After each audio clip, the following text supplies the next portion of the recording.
The most dangerous prison is not the one built around your body. It is the one built inside your mind, and most people do not even realize they are living in it. They wake up every morning, make ordinary decisions, and immediately feel the need to defend them like they are standing in front of a judge. You say no to something, and your heart starts racing. You cancel a plan, and suddenly you are writing a full legal defense in a text message. You get promoted, and before you even let yourself feel proud, you start explaining why you deserved it. You make a decision about your life, your career, your money, your relationship, your future, and instead of feeling calm, you feel that strange pressure in your chest. That pressure that whispers, explain yourself, make them understand, prove you are not selfish, prove you are not wrong, prove you are still a good person. And that is where your power begins to leak. Not all at once, quietly, one sentence at a time, one unnecessary apology at a time, one over-explained boundary at a time, one moment where you hand your inner authority to someone who was never meant to hold it.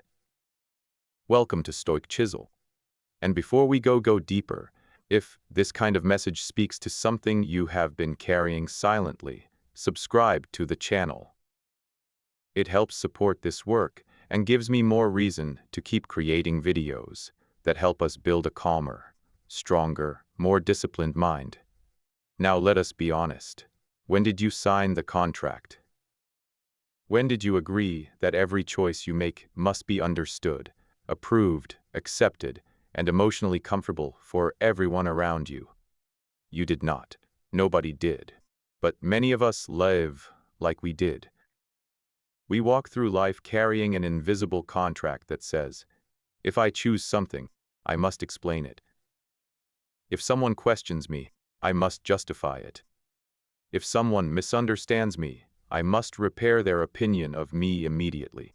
And the painful part is this. Most of the time, nobody handed us that contract. We wrote it ourselves, maybe not consciously. Maybe it started when you were young. Maybe your feelings were questioned before they were comforted. Maybe your choices were criticized before they were understood. Maybe love felt safer when you had a good enough reason. Maybe peace in your home depended on how well you could explain yourself. So your mind learned a strategy. If I explain enough, I will be safe. If I justify enough, I will not be rejected. If I make them understand, I can finally relax. But the older I get, and the more I study Stoicism, the more I see how costly that strategy becomes. Because as a life spent over-explaining is not really a life of peace. It is a life of constant defense, and the Stoics would have seen the danger immediately. They understood that the most important territory a human being can protect is the inner ruling place. Your judgment, your character, your response, your ability to decide what is yours and what is not. That is your command center. And every time you explain from fear instead of clarity, you step away from that command center. You hand the keys to someone else's reaction. You say without meaning to, I will not trust myself until you are comfortable with me. That is not humility. That is surrender. And I do not say that to shame you. I say it because I have felt it too. That exhausting need to be understood. That quiet panic when someone pulls back. That urge to send one more message, add one more reason, soften one more sentence. But here is the truth we have to face together. Your life is not a public trial. Your choices are not always open for debate. Your peace does not require everyone's agreement. And not everyone deserves access to the full courtroom inside your mind. There is a difference between communication and permission. A mature person communicates. A responsible person explains when their actions affect others. A person with character takes accountability when they cause harm. But a person who explains every breath, every boundary, every decision, every silence, and every success is not communicating from power. They are communicating from fear. From fear, and fear is a terrible master. So this is where the journey begins. Not with becoming cold. Not with becoming rude. Not with shutting people out, but with asking one uncomfortable question. How much of your life have you spent trying to convince other people that you are allowed to live it? Because the moment you stop begging to be understood by everyone, something begins to return.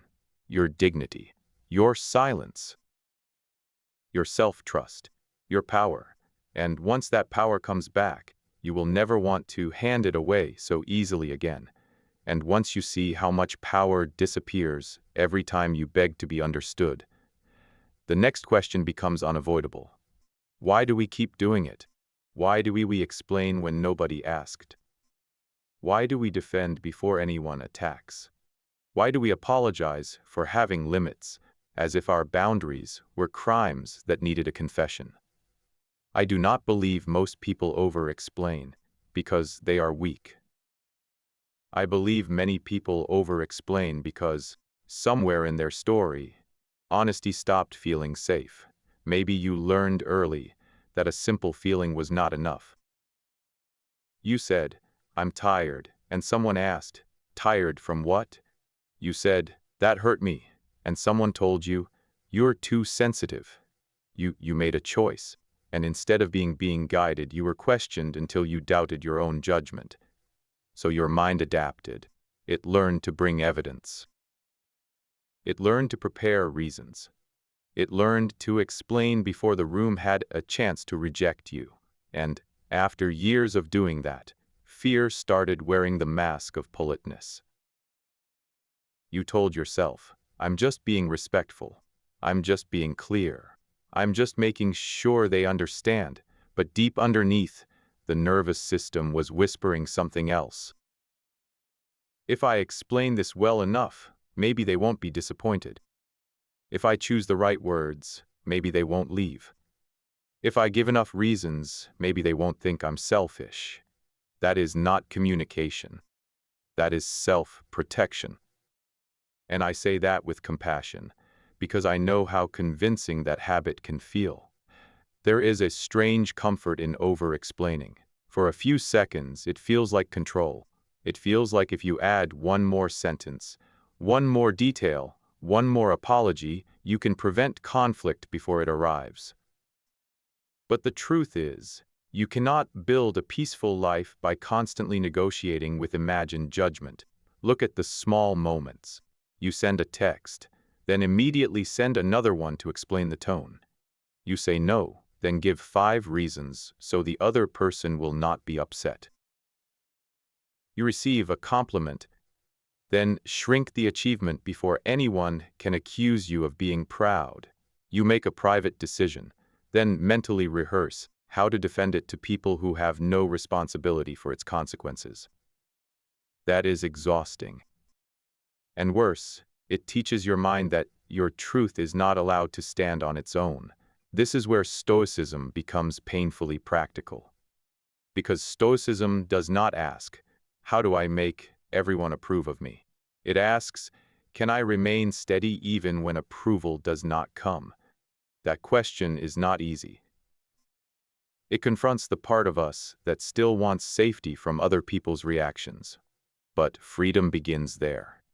Over the next moment, not tomorrow, not someday, but the next time you feel that urge to explain too much, pause. Do not shame yourself. Just notice it. Notice the tightening in your chest. Notice the paragraph forming in your mind. Notice the little fear behind the sentence. Then ask one honest question. Am I explaining because this serves the conversation, or because I am afraid of being judged? If it serves the conversation, speak clearly. If it serves responsibility, speak honestly. If it serves repair, accountability, or love, speak with warmth. But if it only serves fear, breathe before you obey it. Because every time you refuse to let fear use your mouth, You return a small piece of power back to yourself. And that is how the old pattern begins to break. And once you realize that over-explaining often begins as fear, you have to face the next hard truth. What began as protection can quietly become the thing that weakens you. Because every extra word has a cost. Not every word. Not honest communication. Not clarity when clarity is needed. But every word added because you are scared of being judged. Every sentence added because silence feels unsafe. Every explanation added because you do not trust your own decision to stand alone. Those words cost you something. They cost you presence. They cost you confidence. They cost you the quiet respect you are supposed to have for your own voice. And the strange part is this. Most people over-explain because they want to be trusted, but often, the more they explain, the less grounded they appear. You have felt this before. Someone tells you a story, and at first, it sounds reasonable. Then they keep going. Then they add more details. Then they repeat the same point in different words. Then they start defending things you did not even question.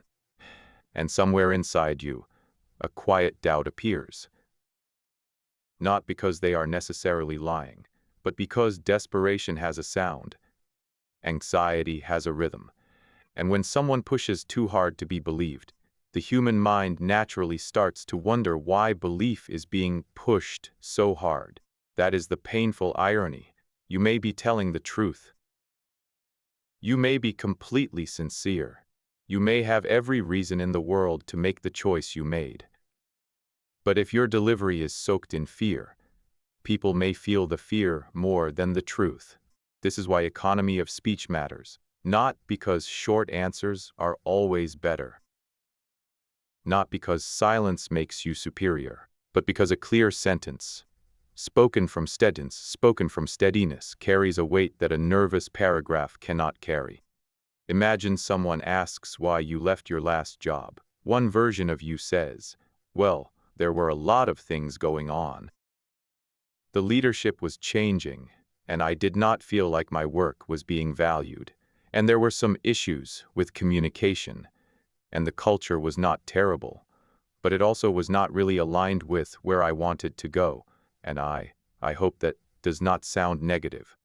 Another version of you says, I had outgrown the role. I learned what I could there, and it was time for a new challenge. Then you stop. Feel the difference. The second answer does not reveal everything. It does not need to.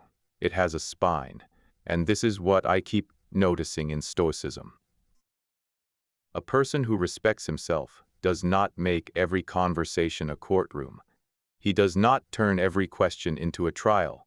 He does not bury his judgment under a mountain of reasons just because someone raised an eyebrow. He speaks with care. He takes responsibility where responsibility belongs. But he does not perform guilt for choices that are his to make. That distinction matters. Because if you explain too much for too long, people around you can become trained by it.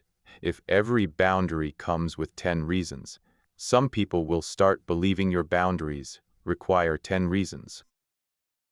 If every no comes with an apology, some people will start treating your no as something you did wrong. If every success comes with self-minimizing, some people will never learn to honor your strength because you keep teaching them to overlook it. That is not their fault alone. It is a pattern. And patterns teach. The way you speak teaches people how much access they have to your inner authority. This is especially clear in relationships. There are people you can be honest with in one sentence. You say, I need time tonight, and they understand.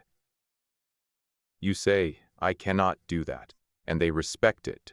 You say, this matters to me, and they listen without turning your truth into a debate.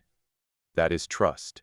But there are other relationships where every small decision feels like walking into cross-examination. You prepare your tone. You prepare your reasons. You prepare your emotional defense. You do not share. You present evidence. And if you live in that dynamic long enough, you stop noticing how heavy it is. You start thinking love always requires proof. Friendship always requires performance. Family always requires self-abandonment. But it does not. A healthy relationship may ask for understanding. It should not constantly demand a trial. Now, I am not saying cut people off the moment they question you. That would be careless. Sometimes people ask because they care. Sometimes they need context because your choice affects them. Sometimes they are confused, and a sincere explanation can bring peace. But if a person repeatedly makes you feel like your judgment is guilty until proven innocent, you need to notice that. Because the Stoic path is not about blaming everyone else. It is about seeing reality clearly. And reality may be that some people do not trust you, or maybe you do not trust yourself around them. Either way, the solution is not to explain harder. The solution is to return to dignity. Dignity is not arrogance. Arrogance says, I do not have to listen to anyone. Dignity says, I can listen without abandoning myself. Arrogance refuses correction. Dignity can receive feedback calmly, sort what is useful, and let the rest pass. That is real inner strength. Not the strength to win every argument. The strength to stop turning every misunderstanding into an emergency. Because every time you rush to over-explain, you tell your mind that misunderstanding is dangerous. But it is not always dangerous. Sometimes it is just uncomfortable. And discomfort is not a command. You can let someone not fully understand. You can let a silence sit. You can let a boundary remain simple. You can let your decision stand without dressing it in apology. That is where power comes back. Not in becoming louder, not in becoming colder, but in speaking with enough self-respect that your words no longer beg for permission to exist. Less noise, more spine, less defense, more dignity, less explaining from fear, more living from inner authority. And once dignity becomes the goal, the next question is simple. How do you actually speak from that place when pressure is standing right in front of you? Because it is easy to feel strong when you are alone. It is easy to say, I will not explain myself anymore, when nobody is challenging you. But then the real moment comes. Someone questions your decision. Someone reads your message the wrong way. Someone looks disappointed because you said no. Someone criticizes you in a meeting, in a relationship, at home, or in a conversation you were not ready for. And suddenly, the old instinct returns. Your body wants speed. Your mouth wants to rush. Your mind starts collecting evidence. You want to defend, soften, justify, clarify, apologize, and make the tension disappear. That is the battlefield, not the ancient battlefield of swords and shields. The quiet battlefield between your reaction and your self-command. And this is where Stoicism becomes practical. The first move is silence. Not silence used as punishment. Not silence used to manipulate. Real silence. Disciplined silence. A deliberate pause before you give your power away. When someone asks a difficult question, do not answer immediately. Pause for 3 seconds. 1 breath. Eyes steady. Body still. Let the moment exist without trying to rescue it. Those 3 seconds may feel small, but they interrupt a pattern that has controlled people for years. They tell your nervous system, we are not in danger. They tell your fear, you are not driving this conversation. They tell the other person, I am not reacting. I am choosing. And choice is power. Most people fill silence because they are afraid of what silence might reveal. But a Stoic learns to let silence work. Silence gives your words weight. Silence gives your mind space. Silence gives your character time to arrive before your anxiety speaks for you. The second move is to stop defending instantly. This one is hard. I know it is hard because the moment someone criticizes you, something inside wants to build a courtroom. You want to prove your intention. You want to explain your side. You want to show them why they are wrong. But if you defend before you understand, you are not responding. You are reacting. So instead of rushing into defense, absorb first. Say, I hear you. Say, tell me what you mean by that. Say, let me think about that. Or say calmly, okay, not weak, not defeated, not sarcastic, just steady. That kind of response changes the entire energy of conflict. Because many arguments survive on resistance. The other person expects you to push back. They expect the old version of you to panic, explain, and fight for innocence. But when you stay grounded, the pattern loses oxygen. You give yourself time to ask, is there truth here? If there is truth, take it. If there is responsibility, own it. If there is harm, repair it. But if there is only pressure, projection, or control, you do not have to swallow it. That is maturity, not avoiding accountability, not becoming cold. Simply refusing to let every criticism become an emergency. Now, the third move is a framework I want you to keep close. Assert. Context. End. ACE. First, assert. Say the decision clearly. I cannot come tonight. That does not work for me. I need more time before I answer. I have decided to move in a different direction. Do not begin with guilt. Do not begin with fear. Do not begin by asking permission to have a boundary. Second, give context only if it serves the conversation. One clean sentence is enough. I need to rest. I have a prior commitment. I want to think before I respond. I am focusing on something important right now. Context is not a confession. It is not a performance. It is not a desperate attempt to control how someone sees you. It is simply useful information. Third end. This is where most people lose themselves. They say the clear thing, then fear enters, and suddenly they add more reasons, more apologies, more emotional padding, more proof that they are not a bad person. But the power of a boundary is often in where you stop. I cannot come tonight. I need to rest. I hope you have a good time. End. I need more time before I answer. I will think about it and get back to you. End. I hear your concern. Let me sit with it before I respond. End. Clean speech is not cruel speech. Short does not mean disrespectful. Calm does not mean careless. You can be warm without being weak. You can be clear without being harsh. You can be accountable without over-explaining your entire identity. That is the balance.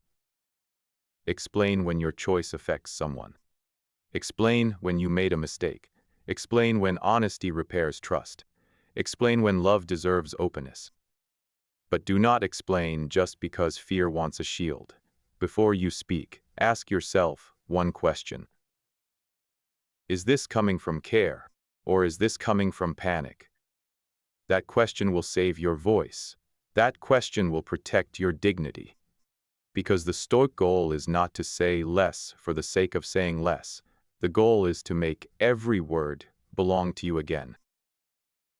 And when every word begins to belong to you again, your life starts to feel different in ways you may not expect. At first, the change is quiet. You do not wake up one morning as a completely different person. You simply notice that one small moment no longer owns you. You say no, and you do not chase it with a paragraph. You receive a compliment, and instead of shrinking, you let yourself say, "Thank you."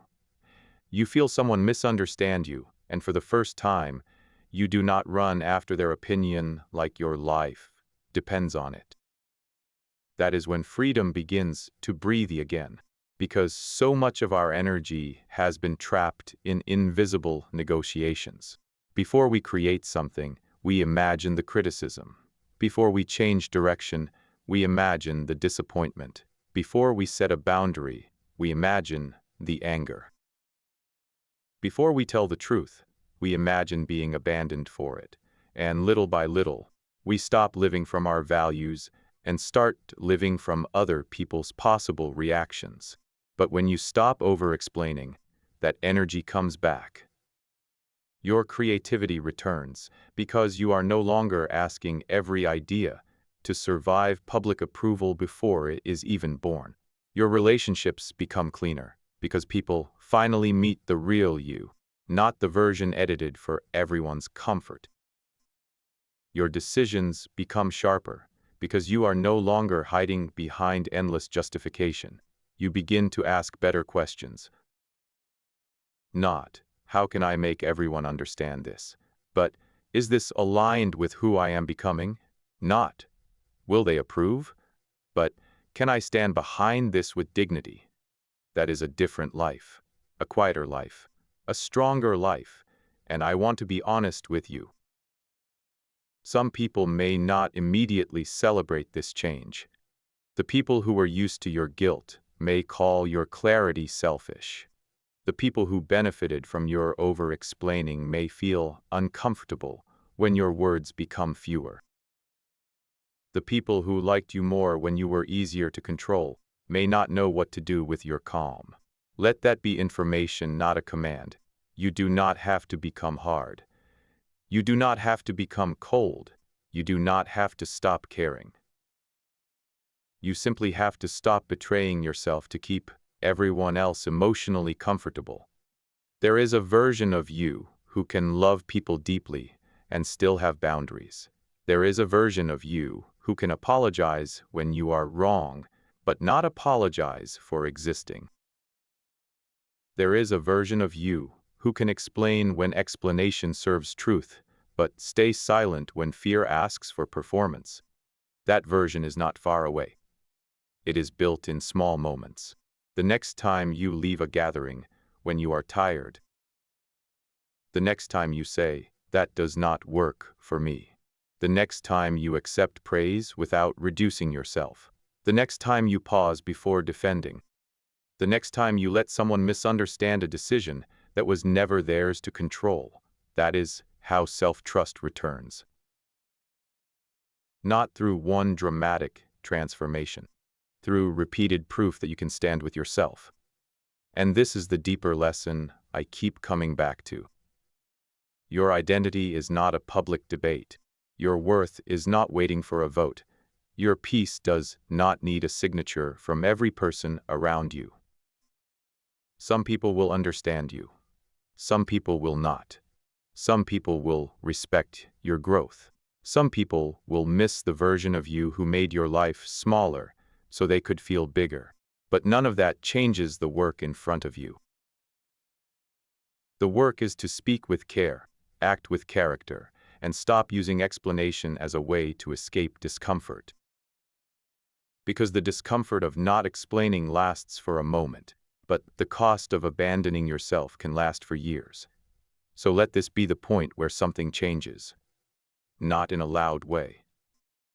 Not in a dramatic way, but in the private room of your own mind. The room where your choices are born. The room where your boundaries begin. The room where you decide whether fear gets to speak for you again. From now on, when that old pressure rises in your chest, do not obey it immediately. Pause. Breathe.